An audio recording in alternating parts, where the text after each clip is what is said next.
TTD chairman BR Naidu గారు వైఎస్ఆర్ కాంగ్రెస్ పార్టీని, అందులో ఆయన మీద దుష్ప్రచారం చేస్తున్నటువంటి సోషల్ మీడియా వింగ్ మొత్తాన్ని కూడా చావుదెబ్బ కొట్టారండి.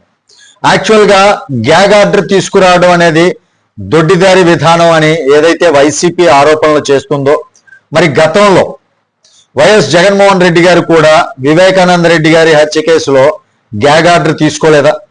వాళ్ళు చేస్తే ఒప్పు, బిఆర్ నాయుడు గారు చేస్తే తప్ప. ఇది ఎక్కడ న్యాయం అండి?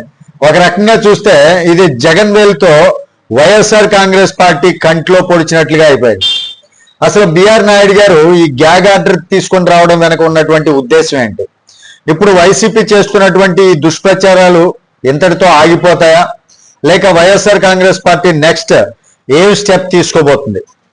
ఇక అసలు విషయానికి వస్తే, హైదరాబాద్ లో కోర్టుకు వెళ్లి టీటీడీ చైర్మన్ పోస్ట్ ను అప్రతిష్టపాలు చేసేలా ఏఐ వీడియోలు, మార్ఫింగ్ ఫోటోలు ప్రచారం చేస్తున్నారని ఆరోపిస్తూ గ్యాగ్ ఆర్డర్ తీసుకొచ్చారు బిఆర్ నాయుడు గారు. ఇక్కడ ముఖ్యమైనటువంటి ప్రశ్న ఏంటంటే, ఇది నిజంగా ఏఐ మార్ఫింగ్ వీడియోనా లేక ఒరిజినల్ వీడియోనా? కొంతమంది నేతలు నేను నిపుణులతో వెరిఫై చేయించాను, ఇది ఒరిజినల్ అంటున్నారు. కానీ ఎక్కడ టెస్ట్ చేశారు, ఏ ల్యాబ్ లో టెస్ట్ చేయించారు, దానికి సంబంధించి ఏ సర్టిఫికెట్ ఉంది, ఎలాంటి సర్టిఫికెట్ తీసుకున్నారు అది ఒరిజినల్ అని?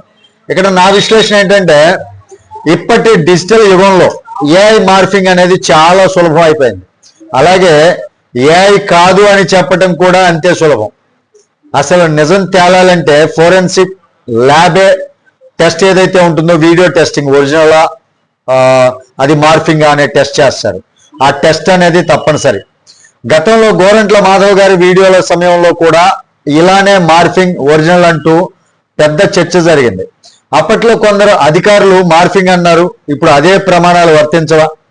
చట్టం అందరికీ సమానమే కదా. అయితే ఒకరికి గ్యాగ్ ఆర్డర్ న్యాయంగా ఉంటుంది, మరొకరికి దొడ్డిదారిన, అంటే జగన్మోహన్ రెడ్డి గారు చెప్పినటువంటి విధంగా. ఇక జట్టి రేణుక గారి విషయానికి వస్తే, ఆమెనే వీడియోలో ఉన్నటువంటి మహిళ అంటూ సోషల్ మీడియాలో ప్రచారం చేశారు. కానీ ఆమె లైవ్ లోకి వచ్చి ఖండించారు. మరి తప్పు ప్రచారం చేసినటువంటి వాళ్ళ బాధ్యత ఏమిటి? గ్యాగ్ ఆర్డర్ అనేది చట్టంలో ఉన్నటువంటి ఒక హక్కు. కోర్టు అనుమతిస్తే అది చట్టబద్ధం. రాజకీయంగా ఎవరికైనా సరే ఇష్టం లేకపోవచ్చు, కానీ న్యాయపరంగా అది లీగల్ టూల్ అన్నమాట. ఇప్పుడు అసలు విషయం ఏంటంటే, ఈ వ్యవహారం ఎంతటితో ఆగుతుందా అంటే ఆగదండి. ల్యాబ్ రిపోర్ట్ వస్తేనే అసలు నిజం బయటపడుతుంది. అంతవరకు ఇది రాజకీయ ఆరోపణల యుద్ధంగానే కొనసాగుతోంది. ఒక విషయం మాత్రం స్పష్టంగా మాట్లాడుకోవాలి, ఈ ఇష్యూ రాబోయే రోజుల్లో ఆంధ్రప్రదేశ్ రాజకీయాలను మరింత వేడెక్కించేటటువంటి అవకాశం ఉంది.